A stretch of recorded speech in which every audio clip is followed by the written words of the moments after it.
The Dane and Derek Show is an uncensored, unfiltered podcast. Content warnings can be found in the episode description.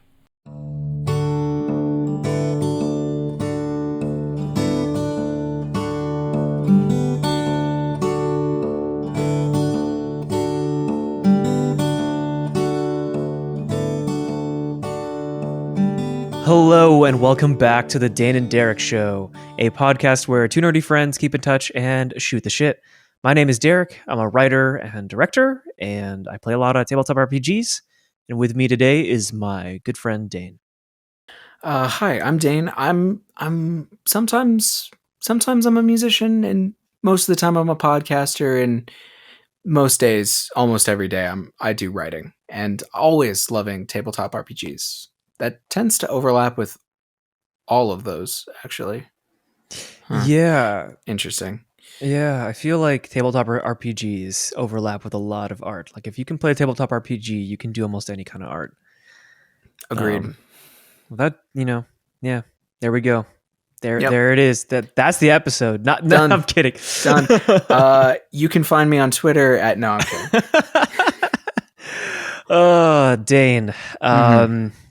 So real talk. I feel like we've referenced Appa on the show before, but I think so. I don't think we've ever talked about specifically who our Appa is. And yeah, go for it, my friend. So Appa was my second car in high school. My first car, and I believe I've mentioned this as well, was a Volkswagen that my grandfather and I restored. By the end of it, the car was too valuable to be insured under me, and so we had to sell it. And with the money, I bought a Subaru Outback from 1998.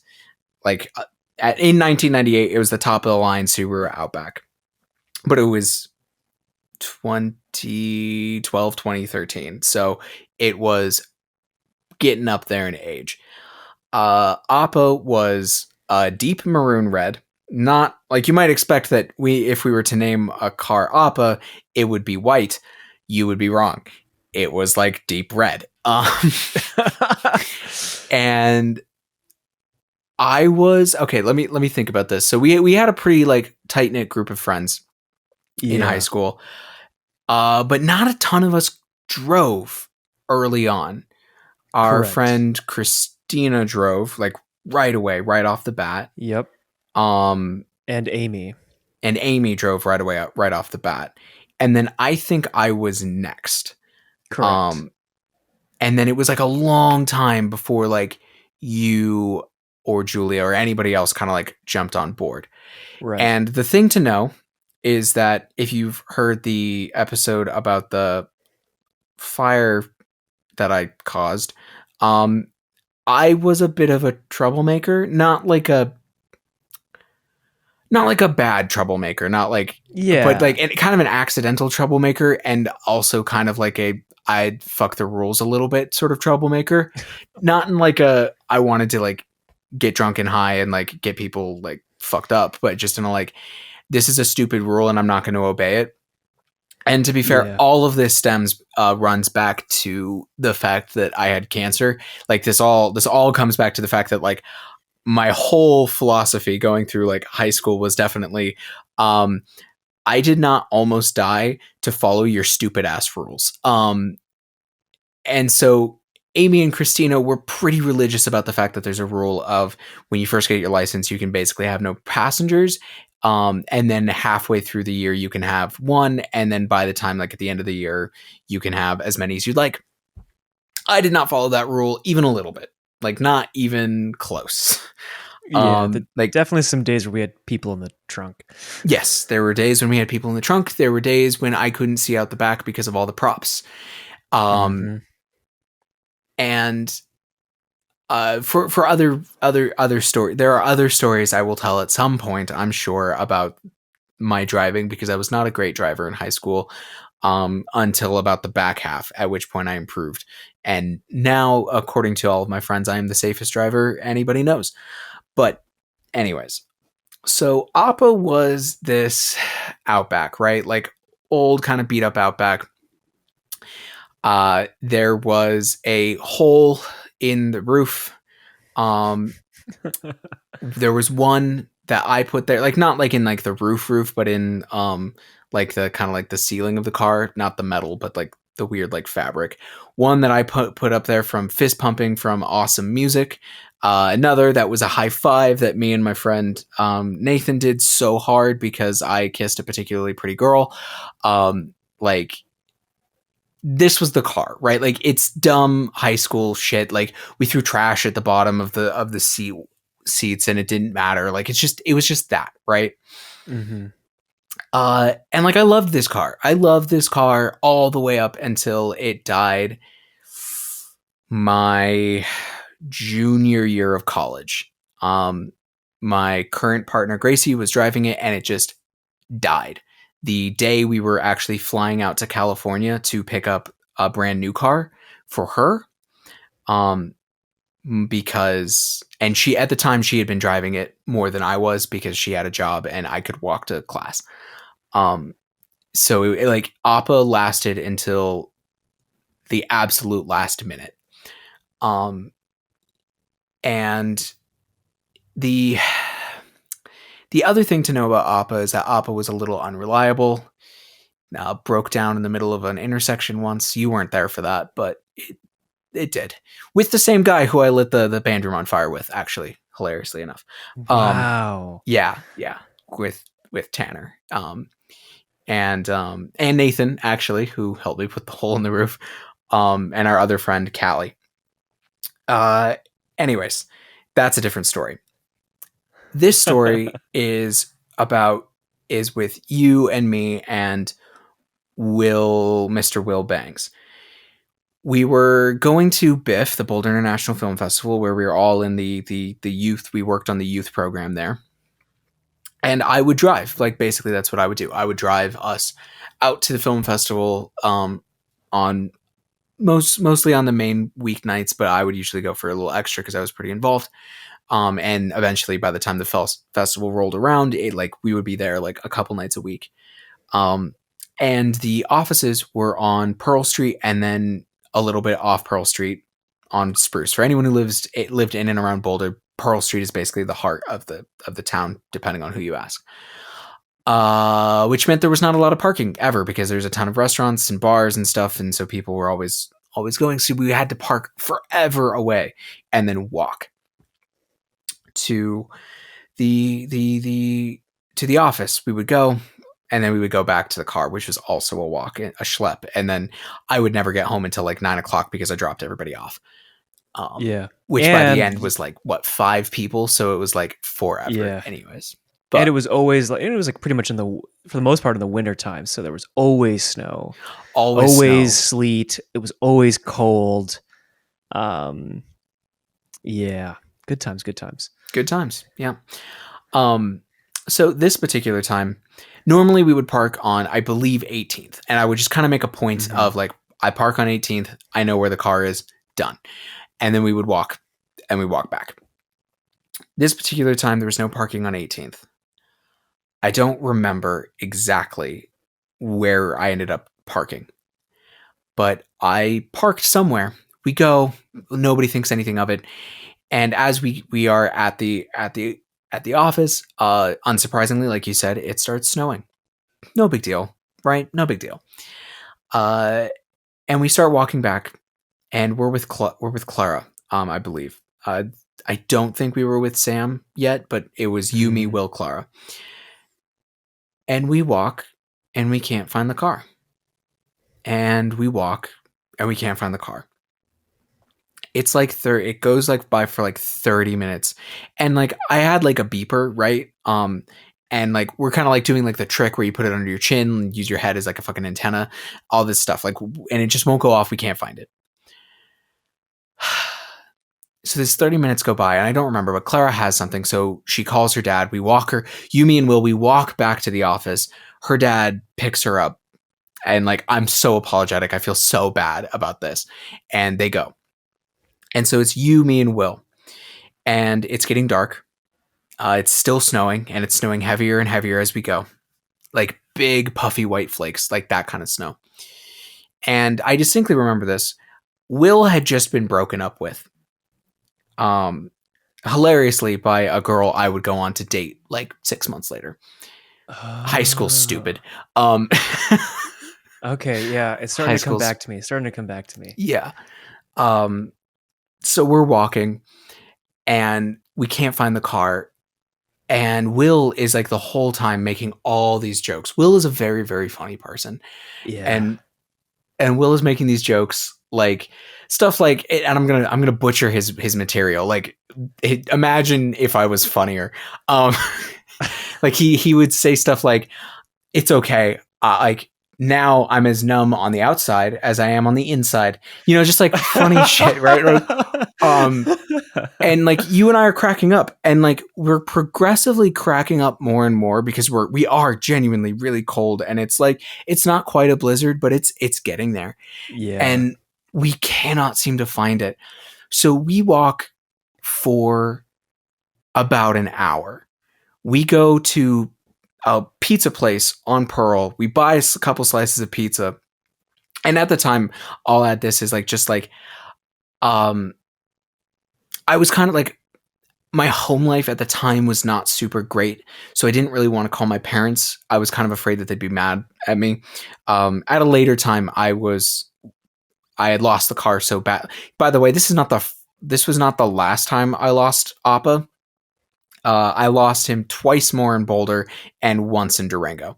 Um, Wow. yeah, no, total of 4 times. One of the times I did have to call my dad, and he was actually really cool about it. Like I was afraid for nothing. Like I like just like sometimes you're like kind of like a dumb high schooler, and also you can't exactly predict. You're not like a full adult, so you don't always know what the thing that your parents are going to actually be upset with you about is. Right, So at the yeah, time, yeah. like I didn't want to call, so we break.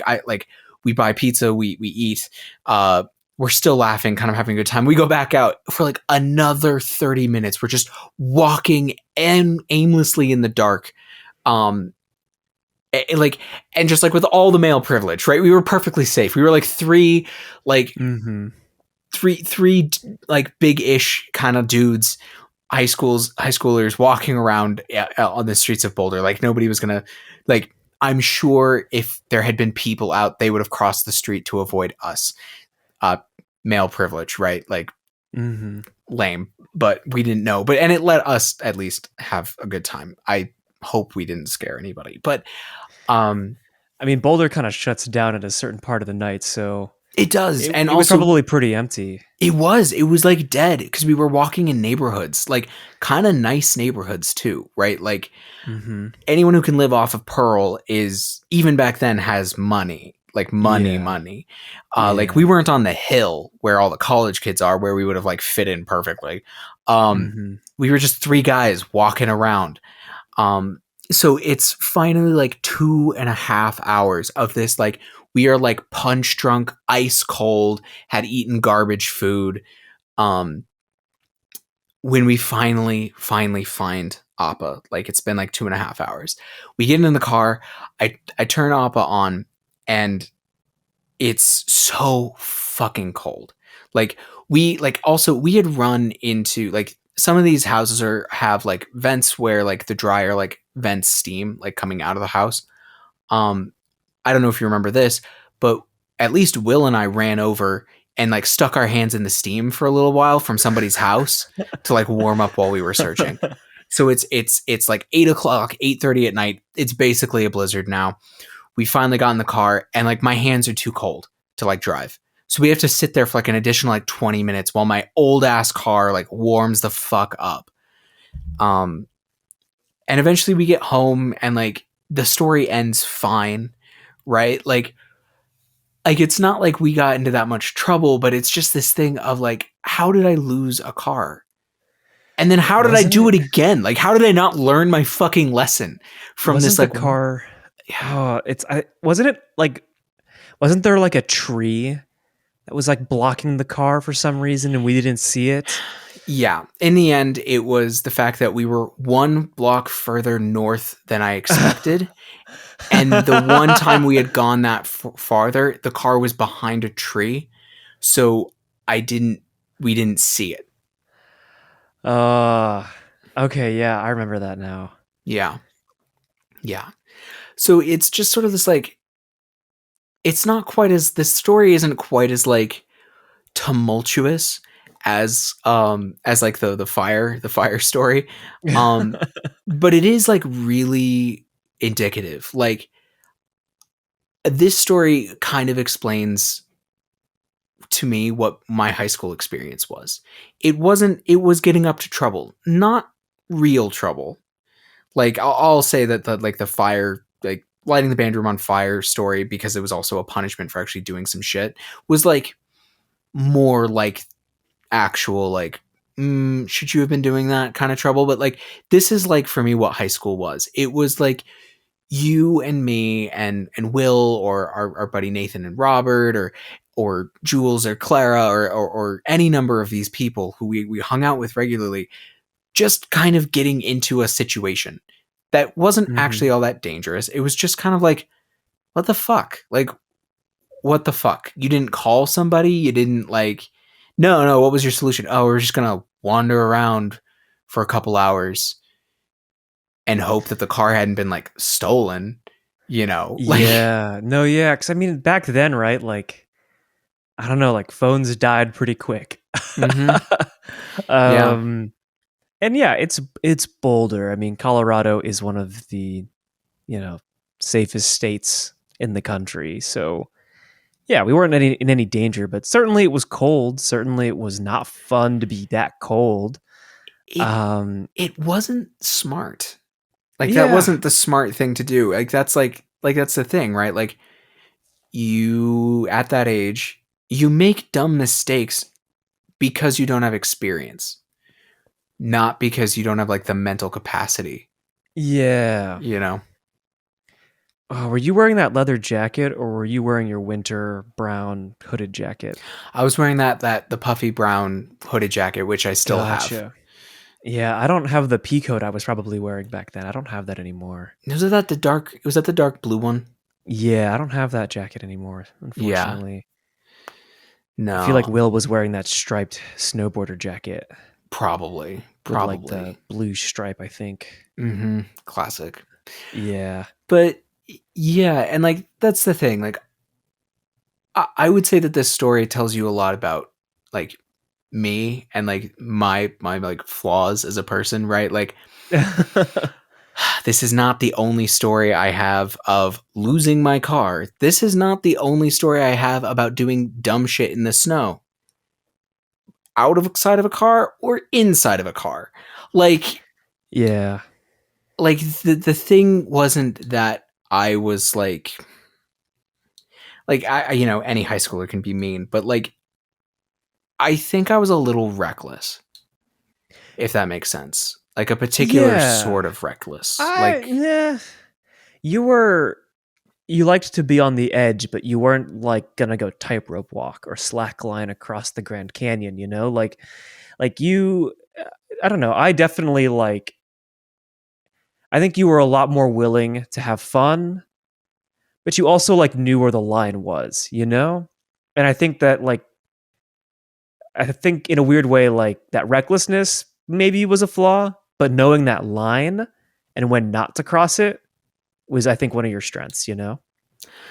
I appreciate that. I appreciate that. Like I think about a time you were in the car with me. Did you, like the day I like slid out the back when it was like super icy, like and like drifted the car to make a U-turn? Oh yeah. You remember that? Yeah. Yeah. Oh goodness. We were just like Yeah, like with that line you're talking about, it's like that was risky. There was nobody around, you know. Yeah. There Like was no yeah, exactly like you know the line. It's not like we were doing like what kids in Denver would do and like drift race on like the abandoned like dirt roads out there. You know, no.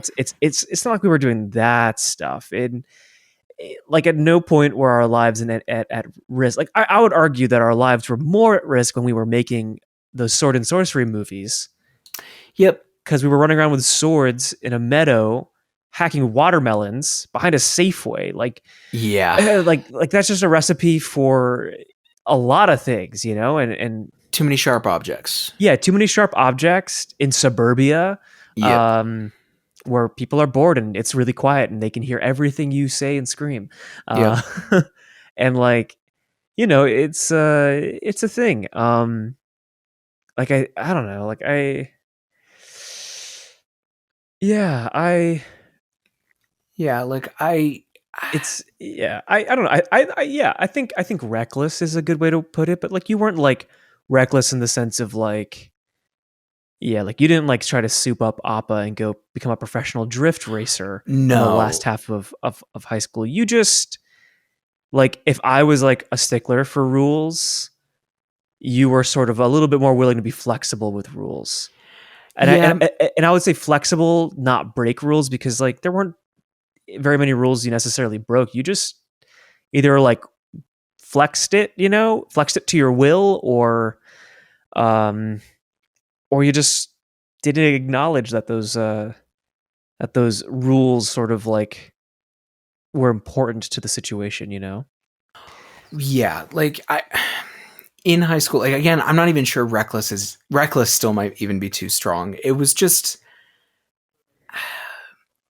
and uncaring isn't right either. Like I think I would maybe describe it more as like um Confidence.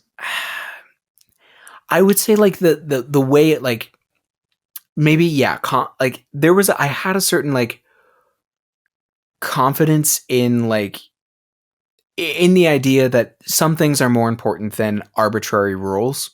Yeah. Uh I did not, and at the same time I could be careless. Like that's where the thing kind of comes in, right? Like on the one hand, we got to like hang out, you, me, and Will, and had a good slice of pizza, and like we weren't like stupid, but I was careless enough to lose track of my car, right? Mm-hmm. Like uh I would often be careless and not like make it back to class quite on time, or um any number of things. It was definitely a sense of like carefree drifting into careless at times. Um and like I think that's a fair way to put it, as how I was in high school. And I don't really regret that. You know what I mean? Like Yeah. Well, I mean, I don't know. Like, it's high school. right, right. Like it's a good time to sort of test those boundaries. Um, Yeah, and I mean like I learned a lot of things that way. Like yeah. one thing that I have is like there's a story um of a time, I think this was junior or senior year. I was listening to one of my very favorite songs of all time, called "Keeping Warm" by We Were Promised Jetpacks. Go look it up. I'd never heard the song before, and it struck me so fucking hard that I was just ignoring my math teacher. Like I wouldn't take my headphones out. I wouldn't. I was like, no, no, no, I'm not doing this. And he said, "Get out of my class, then." And I stood up and I walked out and kept listening to finish the song. The song is like 8 minutes long, maybe 9. It's a really long song, relatively speaking. And that was like one time when I learned like sometimes like experiencing something and being with something is more important than like conforming. Or another time, this was the time that Appa broke down in the intersection. I didn't get back to class for like 2 hours because the car broke down, and this wasn't my fault. But it was very in character for me, like to just kind of like get in this sort of like trouble, and maybe it was my fault. And I showed up to my physics class, and my teacher was like, "Hey, where the hell were you?" Like he was kind of cool, so he like actually swore, and I was like, this thing happened, like, and like I had like this old ass flip phone. I couldn't email him or anything, and I didn't have his number because like you don't have your high school teacher's phone number.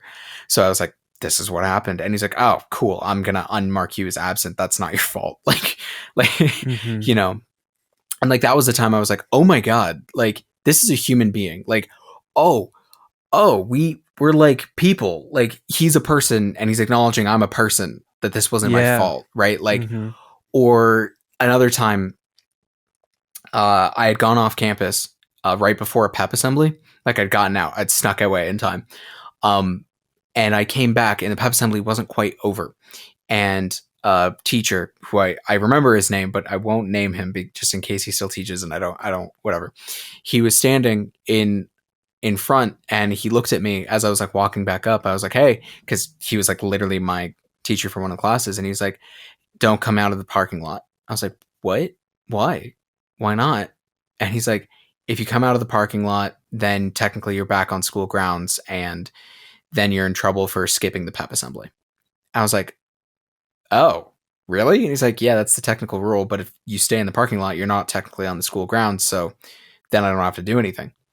I was like, cool. I'm going to stay right here, like 4 feet from the curb, and just standing in the parking lot, and just chatted with him for like the 10 minutes, and like a bell rung and people started flooding out. And he's like, off you go. You came back after the pep assembly. I didn't, and he walked away. And I was like, cool. They don't really care either about this sort of stuff, right? Like, it was very interesting to be that person and do these things and slowly learn these lessons about like adults are people too, and like there's different forms of respect, and actually not following like strict rules like for a school where they're arbitrary and they're designed for certain purposes, of course, isn't always the best way to like respect somebody, right? And that like being direct about like what you're doing sometimes matters more, right? Mm-hmm. And like it's more important to be like a genuinely good person than it is to be, or at least try, than to be like perfectly strict on all things. Like, I learned that like when I showed up late to my physics class after the car had broken down, I remember him saying like, if you were lying, you wouldn't have shown up again. Like, you wouldn't have shown up halfway through this class. Like, why would you do this? And like earning that honesty and respect meant a lot, even though, I was skirting the edge on certain things and I had technically broken some rules. But anyways, we're kind of coming up on time here, and I feel like I've just like reminisced about high school for 20 minutes and barely let you talk. I mean, like I said, I don't really remember too many details of the Appa story.